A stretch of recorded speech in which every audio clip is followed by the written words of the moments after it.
You've probably heard about the Reclaim AI app, especially if you're into productivity tools or struggle with managing your time as a creator or freelancer. So, what does it do?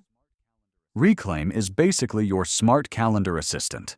It automatically schedules your tasks, meetings, workouts, even downtime, all based on your priorities and availability.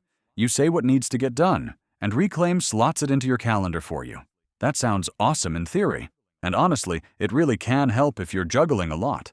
It syncs with Google and Outlook, respects your focus time, and even reschedules things when plans change. But here's the thing. If you like full control over your calendar or have a super simple routine, Reclaim might feel a bit too hands-off. And while it's powerful, some features only unlock on paid plans. So, is it worth using? If you're busy, overwhelmed with scheduling, or want to protect your focus time, yes. But if your schedule is light or you prefer manual planning, you might not need it. Let me know in the comments if you've tried Reclaim AI.